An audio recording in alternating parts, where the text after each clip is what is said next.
Max Chafkin is a technology and business journalist who has profiled Elon Musk several times. Really, the most amazing thing about his childhood is his escape from South Africa. I remember thinking and saying that America is where great things are possible, more than any other country in the world. It's a little cliche, but it's true. America is the land of opportunity.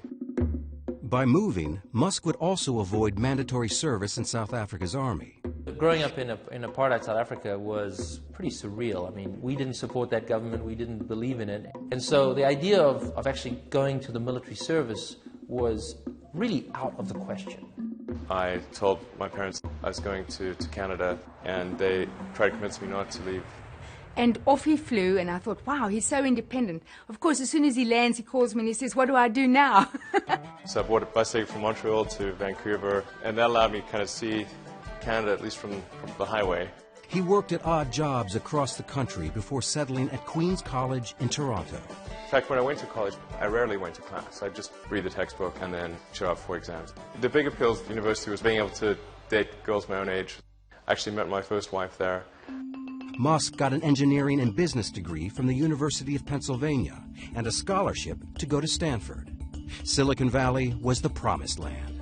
I really wanted to kind of go where the really exciting breakthroughs were occurring.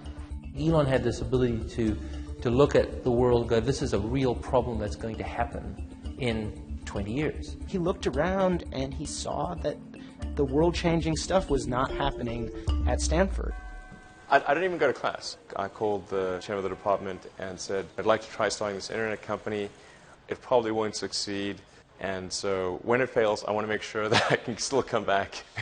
My kids do funny things, and I'm never too concerned about them because, you know, if Elon wanted to drop out of college, he could always go back. My brother was in Canada at the time, and I said, look, I think we should try to create an internet company. So he came down and joined me. He had, $2,000, no friends, barely enough money for an apartment. I think he told me he was showering at the gym because they didn't have a shower where he was living.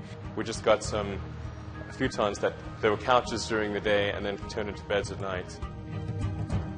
Steve Jurvetson is a venture capitalist in Silicon Valley. I first met Elon and Kimball Musk, his brother, back in the mid-90s when they first set foot in California. I think they'd been here for about a week, and they were pitching a new company called Zip2. Silicon Valley in the mid-90s and late 90s was a gold rush. People were flocking to the region to find riches, to make it in the internet business. Musk came up with an idea to bring newspapers into the digital age. He took a CD-ROM Yellow Pages, some mapping software, wrote a little code, and put it all together to create the first online city listings. Elon was more the business mastermind, I was more the sales guy. I still had my core programming skills, so I was able to write the software needed for the first company. Now, when Elon was starting Zip2, keep in mind, the internet was just a couple of years old. Most local businesses were not on the internet. And the way you found a local business was you opened up the Yellow Pages. The thought was that media companies, like the newspapers, are going to need help coming online and building lots of functionality into their websites. We had someone literally throw a Yellow Pages book at us and tell us, do you think you'll ever replace this? And we thought the guy was crazy. Because not only were we going to replace this, but that's not where it ended. It would keep going from there. It wasn't long before media companies across the country were signing up.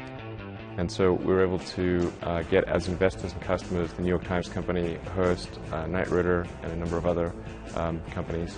In 1999, the Alta Vista division of Compaq bought Zip2 for $307 million in cash and $34 million in stock options. Musk was just 28 years old. I thought, that's crazy. Why would somebody pay such a huge amount of money for this little company that we have? It actually obviously turned out very well for them financially, so obviously they knew a lot more about it than I did. When the kids sold Zip2, it was the most exciting day. We couldn't believe it because you don't know in the internet world if you're going to, make $1 million or die tomorrow.